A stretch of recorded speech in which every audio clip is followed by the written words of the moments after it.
This is Pre-Calculus, Functions and Graphs. I'm Mr. Stark. We're on Lesson 6, Graphical Transformations. And this is Lesson 6A, simply titled Transformations. You can follow along using these guided notes, which focus on rigid transformations, such as translations and reflections. Like I mentioned, this lesson is focused on rigid transformations. Translations are rigid transformations. They leave the size and the shape of a function unchanged. Suppose you knew the formula for a function. Think about what you would change in that formula to make its graph shift left, to the right, up, or down. While we think about that, let's set up our notes. On the left, I'll present the general rule for horizontal translations. In the middle, vertical translations. And on the right, we'll do a few examples.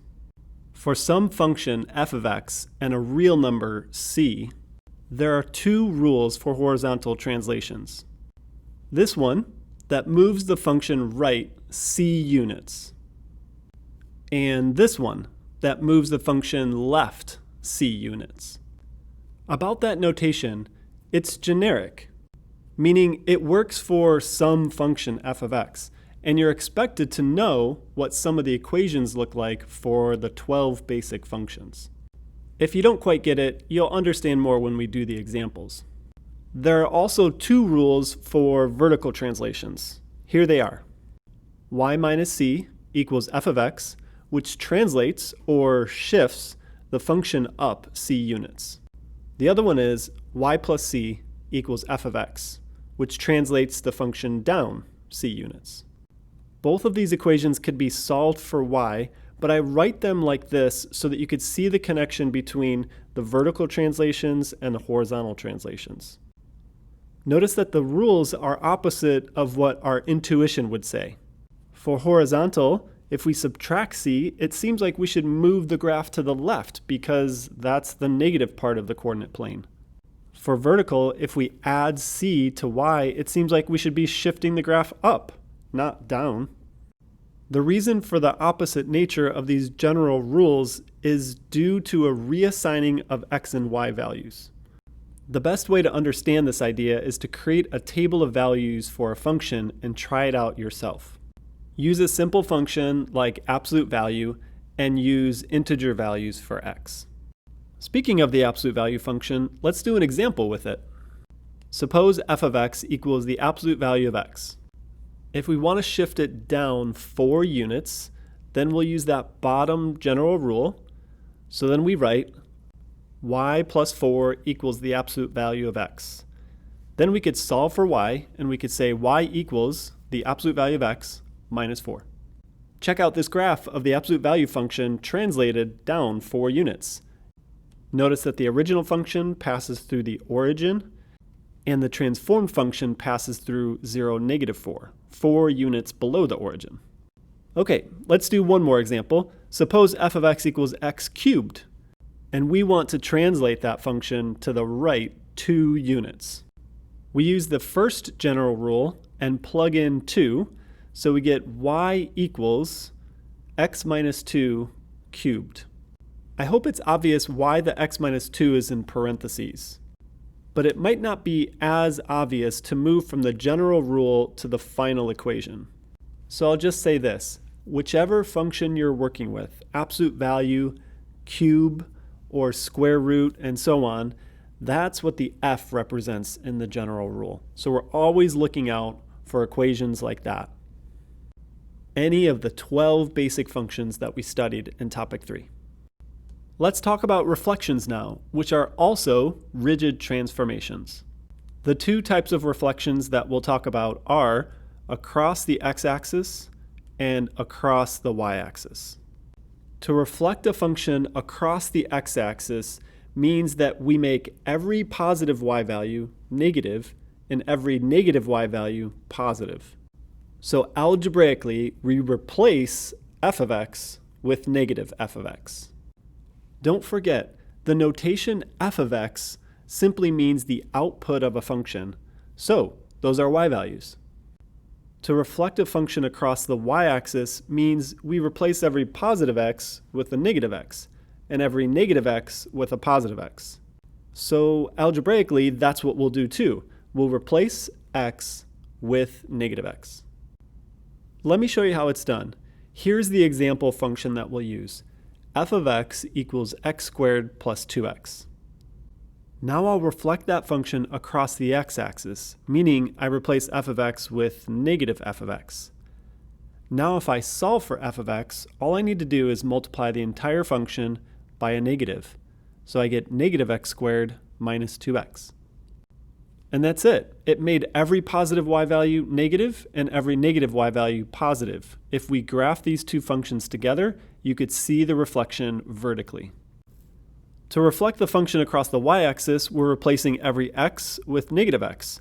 So this is kind of like when we find the symmetry of a function, where we do f of negative x. And that's how we'll start here. F of negative x is equal to negative x quantity squared plus 2 times negative x. Then we can multiply that out to get positive x squared minus 2x. Now if we graph this function with the original function, we would see that the original function is reflected horizontally over the y-axis. I'll let you try that on your own. Let's end the lesson with stretches and shrinks. Now, these are non-rigid transformations, so they do affect the shape and size of the function. What I'm doing is going to y equals and entering just a function, square root of 4 minus x squared. And let's adjust the window a little. So for the x's, negative 5 to 5. For the y's, negative 1 to 5. And then press graph. Don't press zoom 6, because that'll reset it. Notice that this is the top half of a circle, but it doesn't graph all of the circle. It gets a little scared close to the x-axis because there are limited pixels and it changes so much.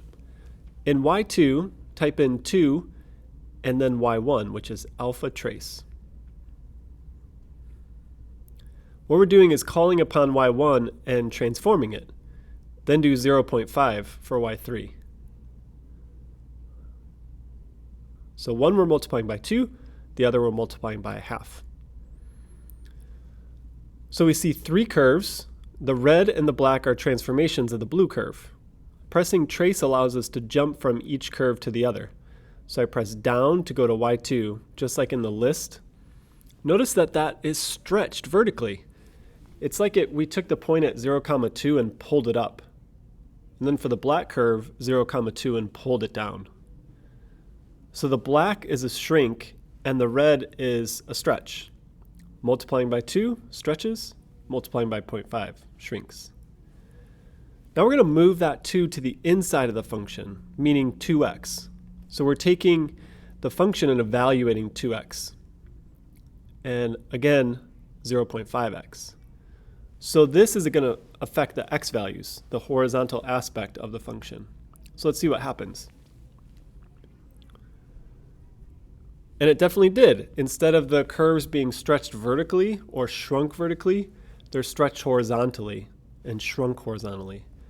Notice that with y2, if you multiply by 2, it actually shrinks the graph. And for y3, if you multiply by 0.5, it actually stretches the graph. So affecting the y does what we expect it to do, but then transforming the function in terms of x does the opposite of what we expect it to do. Again, like the translations that I originally mentioned, this is because of a reassigning of the x value to a new y value.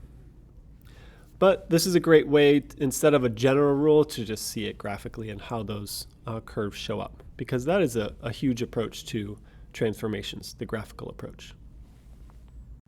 That's the end of lesson 6A on transformations. Thank you for watching. In the next lesson, we'll combine transformations. Hope to see you then.